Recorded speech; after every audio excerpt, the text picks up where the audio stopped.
Hello everyone.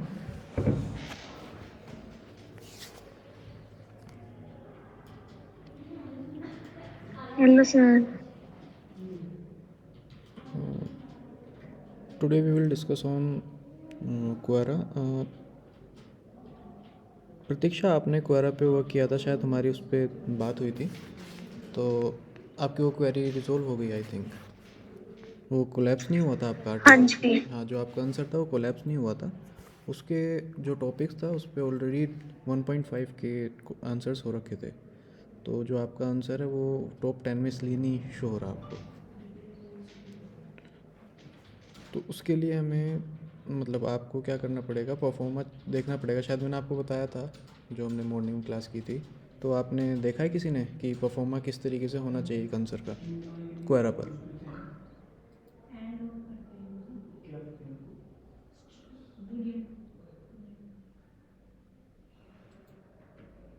Hello, I am audible to you? Yes sir. Pratiksha, Pragati. Yes sir. तो आपने थोड़ा research किया क्वेरा के लिए? जैसे कि मैंने कहा था कि आप अगर आप टॉपिक लेते हैं उस पर आंसर अपना राइट करते हैं, तो आपका परफॉर्मा क्या कैसा होना चाहिए, किस तरीके से आपको अपने आंसर को प्रेजेंट करना है वहाँ पर। No sir. कोई बात नहीं, चलो मैं आपको दिखाता हूँ। मैं अपनी स्क्रीन शेयर कर रहा हूँ, तो देखना।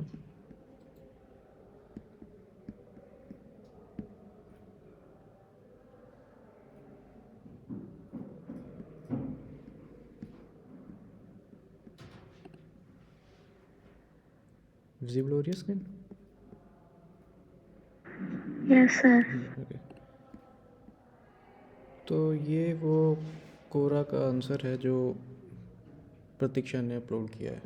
टॉपिक था what is social media marketing. ये जो टॉपिक इन्होंने चूज़ किया है इसके ऊपर पहले से ही काफ़ी सारे आंसर्स हैं। मतलब ये जो कीवर्ड है ये काफ़ी हाई वॉल्यूम कीवर्ड है। तो इसके ऊपर अगर आपको अपनी रैंकिंग लानी है तो इसके बाद फ़र्स्ट ऑफ ऑल तो आपको पहले बहुत अच्छी तरीके से अपने आप को परफॉर्म को करना पड़ेगा, प्रेजेंट करना पड़ेगा अपने आंसर को। पहले आपको इंट्रोडक्शन देना है अपने बारे में 2 लाइन्स का मैक्सिमम। देन उसके बाद आपको लाइक हम इनका ले लेते हैं जो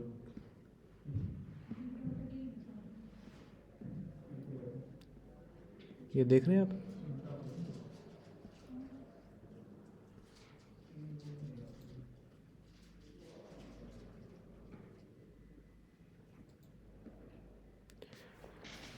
तो मेन ये है कि पहले आप एक आंसर को अपलोड करोगे अच्छे से टाइप करके। देन जैसे आप उसको अपलोड करोगे, सबमिट करोगे, आपका एक क्यूआर कोड क्रिएट हो जाएगा, जनरेट हो जाएगा यूआरएल। तो क्यूआर जैसे ही आप एक सबमिशन करते हो, आर्टिकल सबमिशन करते हो या फिर बुक मार्किंग करते हो एक वेबसाइट के लिए, एक ब्लॉग के लिए, ऐसे फिर आपको अपने इस आर्टिकल के लिए, इस आंसर के लिए सेम वही एक्सरसाइज रिपीट करनी होगी। उसी एसईओ की वजह से उसी कीवर्ड पर फिर आपका जो ये क्वेरा का जो आंसर है वो रैंक करना स्टार्ट करेगा। अगर आप ये सोच रहे हो कि आपका जो क्वेरा का आंसर आपने दिया है वो टॉप 10 में दिख जाए, वो इतनी आसान नहीं होगा। उसके बाद आपको एसईओ भी करना पड़ेगा उसका। साक्षी, आप कुछ बताओगे इस बारे में क्वेरा के लिए?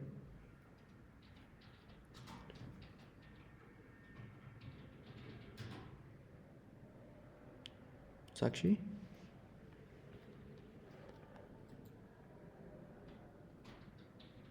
यस आयुष।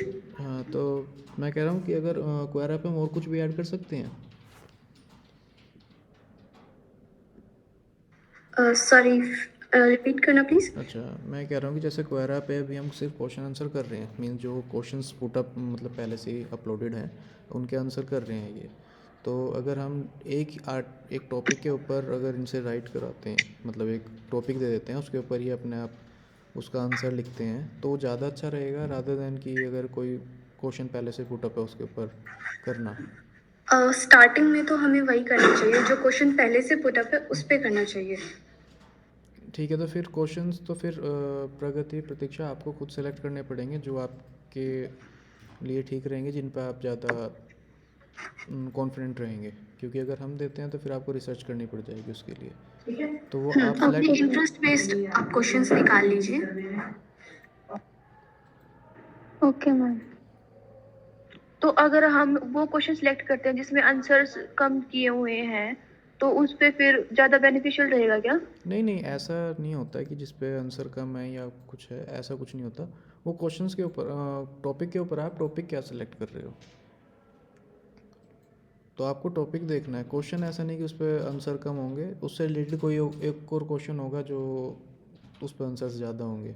वो तो एक ऑथर होता है, मतलब जैसे कि आपकी आईडी है, मेरी आईडी है, एक कोरा हैंडलर होता है, वो अपना क्वेश्चन बस दूसरे तरीके से उसको प्रेजेंट कर देता है, तो उस पर आंसर कम रहते हैं, दूसरे वाले क्वेश्चन पे ज़्यादा रहते हैं, पर उसका वो क्वेश्चन बन जाता है उसकी प्रोफाइल का।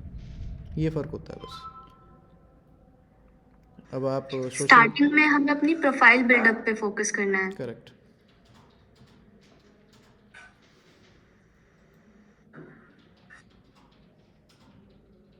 तो आप सब फर्स्टली ये कीजिए कि अपनी पहले प्रोफाइल परफेक्टली कंप्लीट कीजिए। लाइक अगर आपका सोशल मीडिया है तो आप उसको उससे कनेक्ट कीजिए, जिससे कि इंटरलिंकिंग और आउटलिंकिंग सारी क्रिएट होंगी। देन देखो, मैं आपको एक चीज़ और दिखाता हूँ। जैसे मैं बता रहा था कि डाइजेस्ट होता है, मेरे पास रिसेंटली एक और मेल आया था। ये टाइमिंग है 1:43 PM टुडे, आधा घंटा पहले की। मैंने एक आर्टिकल लिखा था रिपल के उस पर, जब मैं पिछली कंपनी में वर्क करता था, तो उसके रिगार्डिंग उसने एक क्वेश्चन आंसर मुझे डाइजेस्ट किया है, मेरी मेल पे भेजा हुआ है।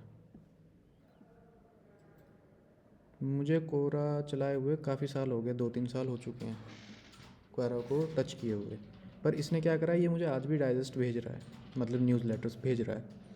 तो इसके लिए अगर मैं इसको क्लिक करता हूँ, रीड मोर करता हूँ, तो कहीं ना कहीं ये देखो, ये बैकलिंक क्रिएट हो रखा है। मैं कोरा पे आया, कोरा से फिर जैसे मैं इसको आगे पढ़ूंगा तो ये कहीं ना कहीं मुझे अपनी वेबसाइट पे भेज देगा, अगर इसने इंटरलिंकिंग कर रखी होगी। तो ये बैकलिंक का काम कर रहा है। इसने यहाँ पर जिसने भी इसने आंसर किया था, जो भी इसका ऑथर था, उसने डायरेक्टली मुझे अप्रोच नहीं करा। उसने सिंपली अपना क्वेरा करा, उसके बाद अपने उसका एसईओ करा। कोरा ने क्या करा, उस पर व्यूज़ अच्छे आए, उसने मुझे डाइजेस्ट कर दिया, मैंने भी वो देखा, और उसकी वेबसाइट पे, मतलब जो उसका लैंडिंग पेज था, मैं वहाँ तक उसके पास तक पहुँच गया। तो ऐसे उसका बैकलिंक क्रिएट हुआ। तो कोरा ज़्यादातर, कोरा का जो मेन वर्क है वो यही है कि वो डाइजेस्ट भेजता है, न्यूज़ लेटर्स भेजता है उनको जिन्होंने सब्सक्राइब किया हुआ है, मतलब जो कभी इस पर इन्होंने रजिस्टर्ड किया था।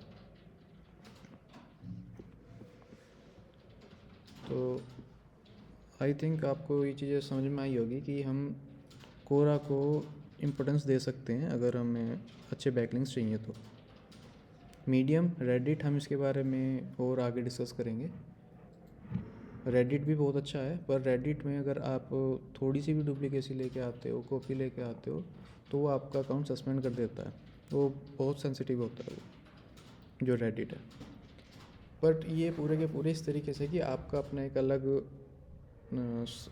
ये लगा लो, एक ब्लॉगिंग हो जाती है वो पूरी की पूरी, जो रेडिट और मीडियम होता है। टॉपिक भी आपका होगा और कीवर्ड्स आपके होंगे, आर्टिकल आपका होगा, 1000 समथिंग वर्ड्स का होगा, फिर आप उसको पब्लिश करोगे।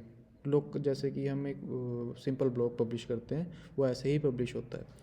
बट इसका कोरा का क्या है, कोरा का एक अपना अपना एक वो है, अपनी एक एल्गोरिदम है।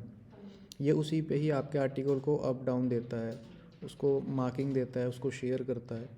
कोरा का ये, अगर आपको कुछ सर्च करना है, कोई भी आपका क्वेश्चन है और आप सर्च करते हो नॉर्मली भी, तो गूगल पर आप देखोगे दूसरे तीसरे लिंक पे आपको कोरा जरूर मिल जाएगा जिसके आपके क्वेश्चन का आंसर दिया हुआ होगा। तो कोरा बहुत अच्छा है बैकलिंकिंग के लिए। तो आप ज़्यादा मेन फोकस कोरा पे करो भी फ़िलहाल। तो जैसे कि साक्षी ने बताया कि आप अपनी प्रोफाइल बिल्डअप पे ध्यान दो, पहले प्रोफाइल अच्छी तरीके से क्रिएट करो, देन आंसर्स दो जो आपके पास क्वेश्चंस आ रहे हैं रिलेटेड, एजुकेशन से रिलेटेड, या फिर जो आपको टॉपिक्स अच्छे लग रहे हैं।